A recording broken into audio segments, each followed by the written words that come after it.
तो चलिए आज एक ऐसे रहस्य को सुलझाने की कोशिश करते हैं जो हजारों साल पुराना भी है और आज के विज्ञान की सबसे बड़ी पहेलियों में से एक भी। आज हम बात करेंगे क्वांटम आत्मा के बारे में, एक ऐसी जगह जहां प्राचीन ज्ञान और मॉडर्न फिजिक्स आकर मिल जाते हैं। जरा सोचिए, क्या हो अगर विज्ञान की वो सबसे गहरी, सबसे बड़ी पहेली जिसे सुलझाने में आज दुनिया के बड़े बड़े दिमाग लगे हुए हैं, उसका जवाब, उसका हल आज से कोई 2500 साल पहले ही खोज लिया गया हो। हाँ, ये सुनने में एक बहुत बड़ा दावा लगता है ना? पर चलिए आज इसी दावे की गहराई में उतरकर देखते हैं। तो हमारी ये खोज शुरू होती है मॉडर्न फिजिक्स की एक बहुत बड़ी उलझन से, एक ऐसी समस्या जिसे कहते हैं क्वांटम रियलिटी की पहेली। देखिए, हम अपनी रोजमर्रा की जिंदगी में दुनिया को जैसा देखते हैं वो एकदम ठोस और सीधी साधी लगती है ना? एक कुर्सी कुर्सी ही रहती है, चाहे कोई उसे देख रहा हो या नहीं। यह है हमारी क्लासिकल दुनिया। लेकिन जैसे ही हम चीजों को बहुत ही छोटे लेवल पर, मतलब क्वांटम लेवल पर जाकर देखते हैं, तो सारे नियम पलट जाते हैं। इसे ऐसे समझिए, जैसे एक सिक्का जब हवा में उछाला जाता है तो गिरने से पहले वो एक ही साथ हेड और टेल दोनों होता है, संभावनाओं की एक लहर की तरह। पर जैसे ही वो जमीन पर गिरता है और उसे देखा जाता है, वो या तो हेड होता है या टेल। बस क्वांटम दुनिया कुछ कुछ इसी तरह काम करती है। क्वांटम थ्योरी के फाउंडर्स में से एक वर्नर हाइजेनबर्ग ने इसी बात को बहुत कमाल के तरीके से कहा था। उन्होंने कहा, एक पार्टिकल का रास्ता सिर्फ इसलिए बनता है क्योंकि हम उसे देखते हैं। मतलब हमारा किसी चीज को देखना या मापना सिर्फ एक पैसिव एक्शन नहीं है, ये तो उस चीज को बनाने में मदद करता है जिसे हम रियलिटी कहते हैं। और बस यही बात हमें मॉडर्न फिजिक्स की सबसे बड़ी अनसुलझी पहेली पर लाकर खड़ा कर देती है। इसे कहते हैं मेजरमेंट प्रॉब्लम। सवाल यह है कि ऐसा होता क्यों है? वो कौन सा पल है, वो कौन सा जादू है जब अनगिनत संभावनाएं सिमटकर एक ठोस हकीकत बन जाती हैं? क्या ये यूनिवर्स का कोई गहरा नियम है या फिर इसमें हमारी चेतना, हमारी कॉन्शियसनेस का कोई रोल है? अब इस मॉडर्न साइंटिफिक प्रॉब्लम का एक पॉसिबल जवाब, एक मुमकिन सुराग हमें एक बहुत ही अनएक्सपेक्टेड जगह से मिलता है। कहां से? प्राचीन भारत से। जरा इन तारीखों को देखिए। एक तरफ है ईशोपनिषद जो हजारों साल पहले लिखा गया, और दूसरी तरफ है क्वांटम थ्योरी जो पिछली सदी की ही खोज है। इतना बड़ा फर्क है दोनों के बीच। ये देखकर सोचना तो बनता है ना कि क्या हमारे पूर्वजों को कुछ ऐसा पता था जिसे हम आज फिर से डिस्कवर कर रहे हैं? तो ये जो प्राचीन सोर्स है वो है ईशोपनिषद। ये हिंदू फिलॉसफी के सबसे जरूरी टेक्स्ट्स में से एक है। इसमें रियलिटी, कॉन्शियसनेस और यूनिवर्स के नेचर पर बहुत गहरी बातें की गई हैं, और इसका नाम ही इसका सेंट्रल आइडिया बता देता है। ईशावास्यम, जिसका मतलब है सब कुछ एक ही डिवाइन कॉन्शियसनेस के अंदर है, उसी से घिरा हुआ है।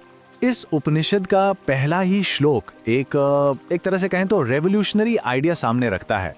वो ये कि ये पूरा का पूरा यूनिवर्स, इसमें मौजूद हर एक चीज एक ही यूनिवर्सल कॉन्शियसनेस या आत्मा का हिस्सा है, कुछ भी उससे अलग नहीं है। और यही आइडिया हमारी आज की पूरी पड़ताल का बेस है।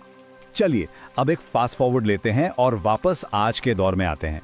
देखते हैं कि कैसे एक नई साइंटिफिक थियरी इस पुराने ज्ञान और नई पहेली के बीच एक पुल बना रही है। एक ऐसी थियरी जो ऑब्जर्वर को, यानी देखने वाले को, कहानी का हीरो बना देती है। इस थ्योरी का नाम है क्यूबिज्म, यानी क्यूबिज्म। ये कहता है कि क्वांटम मैकेनिक्स ये नहीं बताती कि दुनिया असल में कैसी है, नहीं, बल्कि ये हमें ये बताती है कि हमें दुनिया के साथ इंटरैक्ट कैसे करना चाहिए। ये एक तरह से रियलिटी का यूजर मैनुअल है, एक गाइड बुक जो हमें अपने एक्सपीरियंस के आधार पर भविष्य के बारे में बेहतर अंदाजा लगाने में मदद करती है। क्यूबिज्म के हिसाब से रियलिटी 3 सिंपल स्टेप्स में बनती है। स्टेप 1, कोई एजेंट, मतलब कोई ऑब्जर्वर, दुनिया पर कोई एक्शन लेता है, जैसे कोई मेजरमेंट। स्टेप 2, दुनिया उसे एक रिस्पॉन्स देती है जो उसका एक एक्सपीरियंस बन जाता है। और स्टेप 3, उस एक्सपीरियंस के बेस पर वो एजेंट दुनिया के बारे में अपनी समझ को, अपनी धारणा को अपडेट कर लेता है। लेकिन यहाँ एक बहुत बड़ा सवाल खड़ा हो जाता है। अगर हर किसी का एक्सपीरियंस उसकी अपनी प्राइवेट रियलिटी बनाता है, तो फिर हम सबकी दुनिया एक जैसी क्यों है? क्यों हम सब एक ही आसमान को नीला देखते हैं? हमारी रियलिटीज आपस में मैच क्यों करती हैं? मजे की बात यह है कि क्यूबिज्म खुद इस सवाल का जवाब नहीं देता। तो क्यूबिज्म हमें एक दरवाजे तक तो ले आया, पर उसे खोला नहीं। और इस दरवाजे को खोलने की चाबी शायद हमें उसी पुराने ज्ञान में मिले। और यहीं से एंट्री होती है एक मन के हाइपोथेसिस की। और जानते हैं, ये सिर्फ कोई नई नवेली फिलॉसफी नहीं है। खुद क्वांटम फिजिक्स के एक और लेजेंड एरविन श्रोडिंगर ने इस आइडिया को साफ साफ कहा था। उन्होंने लिखा, हम सभी असल में उस एक के ही अलग अलग पहलू हैं। सोचिए, ये तो बिल्कुल वही बात है जो ईशोपनिषद ने हजारों साल पहले कही थी। तो ये थ्योरी कहती है कि हमारी पर्सनल रियलिटी बनती कैसे है। देखिए, हमारी जो 5 इंद्रियां हैं, उन्हें बाहरी दुनिया से हमेशा अधूरी जानकारी ही मिलती है। फिर ये अधूरी जानकारी एक गहरी यूनिवर्सल कॉन्शियसनेस से आने वाले डायरेक्ट नॉलेज के साथ जुड़ जाती है। और क्योंकि हम सब, चाहे हमें पता हो या ना हो, उसी एक यूनिवर्सल कॉन्शियसनेस के सोर्स से जुड़े हैं, इसीलिए हमारे एक्सपीरियंस और हमारी दुनियाएं एक दूसरे से मैच करती हैं। और ये जो आइडिया है, ये सिर्फ फिजिक्स की ही नहीं बल्कि फिलॉसफी की भी एक बड़ी पहेली को सुलझाता है। इसे कहते हैं हुसल का सब्जेक्टिविटी पैराडॉक्स। ये पैराडॉक्स हमारी कॉन्शियसनेस और इस फिजिकल दुनिया के रिश्ते के बारे में है।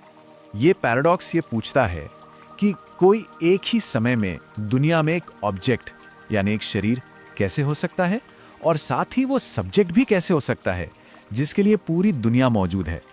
जवाब यह है कि हमारे 2 पहलू हैं। हमारा शरीर, हमारा एम्पिरिकल सेल्फ, वो दुनिया में एक ऑब्जेक्ट है, लेकिन हमारी चेतना, हमारी ट्रांसेंडेंटल आत्मा, वो उस एक यूनिवर्सल कॉन्शियसनेस का हिस्सा है, और वही वो सब्जेक्ट है जिसके लिए दुनिया को एक्सपीरियंस किया जाता है। तो चलिए इन सारे धागों को अब एक साथ जोड़ते हैं और देखते हैं कि आखिर ये पूरी तस्वीर क्या बनती है। इस नजरिए से देखें तो कॉन्शियसनेस या चेतना इस फिजिकल यूनिवर्स का कोई एक्सीडेंटल बाय प्रोडक्ट नहीं है, बल्कि ये यूनिवर्स ही एक यूनिवर्सल कॉन्शियसनेस के लिए और उसी के द्वारा बना एक मैनिफेस्टेशन है। इसका मतलब ये हुआ कि हम सिर्फ दर्शक नहीं हैं, हम इस रियलिटी को बनाने के इस कमाल की प्रक्रिया में एक्टिव पार्टिसिपेंट्स हैं। और ये सारी बातें हमें एक बहुत ही गहरे सवाल के साथ छोड़ जाती हैं। अगर ये सच है, अगर हम सब वाकई एक यूनिवर्सल कॉन्शियसनेस के ही हिस्से हैं, और अगर हम रियलिटी के को क्रिएटर्स हैं, तो फिर हमारी क्रिएटिविटी की, हमारे बनाने की क्षमता की लिमिट क्या है? हम क्या कुछ रचने में सक्षम हैं?